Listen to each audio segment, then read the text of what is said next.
Reese Waters is a 6'6" guard from Long Beach, California, entering his senior season on the Mesa.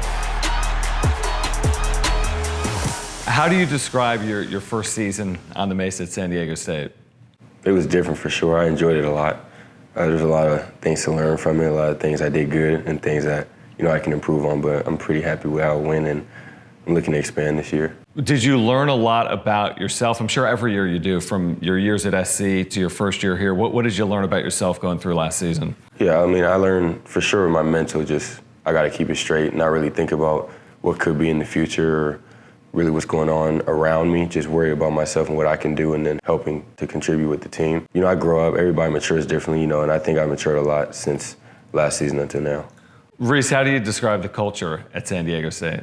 Defense is obviously the biggest thing everybody points to, but I also think it's family, how everybody's together, how we all are on the court and off the court. I'm not somebody that goes out all the time, I'm pretty to myself, but I'm comfortable with sharing my thoughts and my opinions with my teammates and just having good conversations and, going out here and there.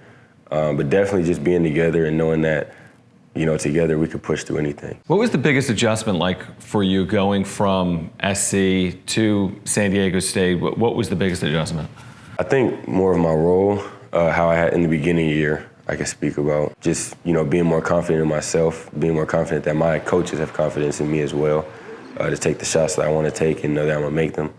But having the accountability of me on the defensive end, knowing that if I don't play defense, I'm not going to play, which should be like that everywhere, but here is a very big emphasis on playing defense. So, with Coach Dave, Coach Ryan, Coach Lester, and Coach Dutch, I'm just very thankful for all of them to give me the confidence that I have now. You've talked about your growth, growing even from last year at San Diego State to your second year here. What do you, when you talk about that growth, what is some of the growth you've seen in yourself?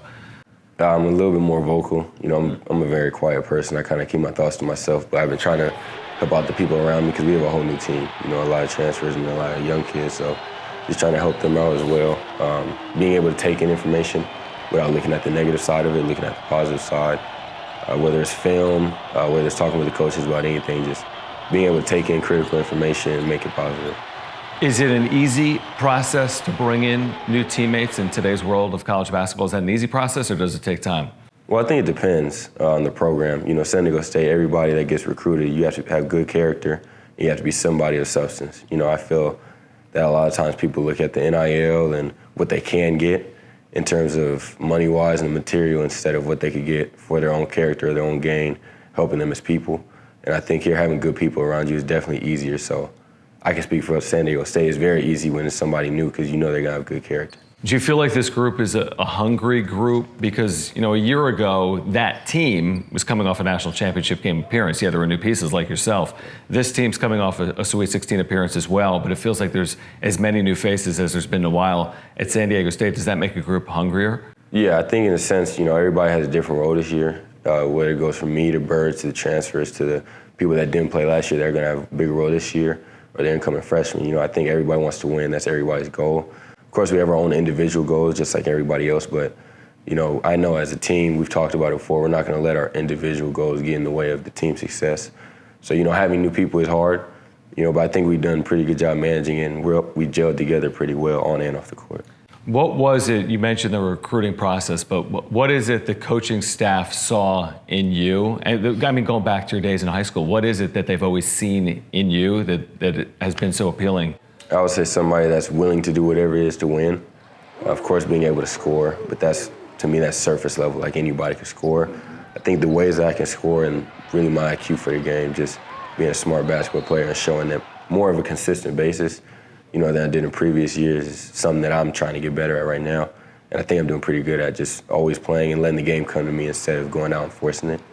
But I think they definitely saw somebody that's willing to win and always wanting to win and putting that first before anything. People would say that your game at times can look effortless when you're really going. You can score it in bunches. What does it feel like to you when you're going off in a game like you had against Cal, Gonzaga? I feel like once you get in the mode, you're not really thinking about anything that's going on in the game. You're just playing.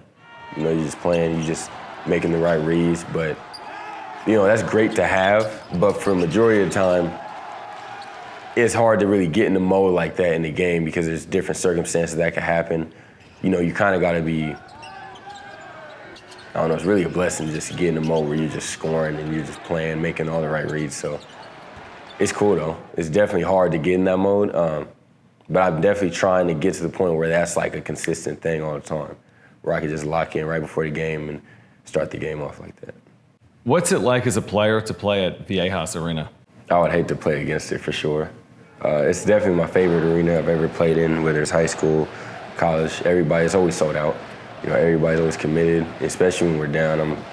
I got the most confidence because I feel like we got the whole arena behind us playing defense with us as well.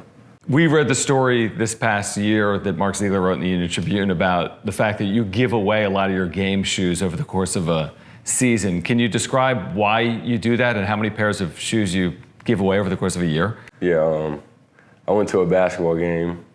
There's a player walking down the tunnel. I'm not gonna say the name. They're a Hall of Famer for sure. I asked for a shoe. He looked at me, kind of just brushed me off.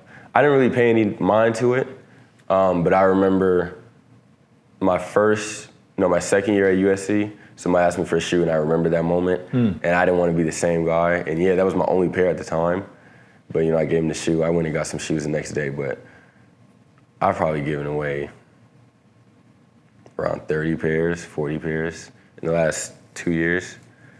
So when you give them away, so what do you do you have access to that many new pairs of shoes? You go out and buy the shoes, or how do you get the shoes? No, I usually stock up during the summer.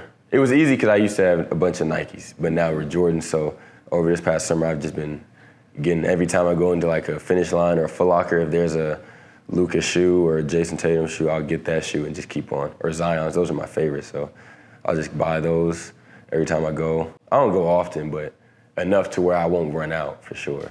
So you spend a good amount of money then on shoes to have 20 or 30 pairs of shoes for the season. So you're looking, if someone's asking you for a shoe, they have to be an Aztec fan, right? Yeah. So is it normally kids that you're giving them to? Yeah, no, it's usually kids. So after you give away your shoes, are you typically signing them or taking photos with them? I mean, you're creating memories for people that are going to last a lifetime. Like you said, you had an experience that kind of stuck with you. You understand, obviously, that you're creating memories for people that are going to last for 25 years or more. Yeah, I usually sign them. Somebody's asked to take a picture before, but usually I sign them and then they say thank you. But it's gotten to the point now to where I have to give like one shoe because people will be asking, so I give one here, and then go in my locker and get another. So the last game here was at Boise. It was the only loss at home last year. I had 8 shoes in my locker and I ran out, but I gave them one to each person, so it was cool. I made it work. Super cool. So this upcoming season, so you basically could give away a pair of shoes each and every time you play? Probably. It's probably going to be like that, yeah. That's unbelievable. Reese, we can't wait to see you this season at Viejas Arena, and thanks for doing it today. Thank you, appreciate it.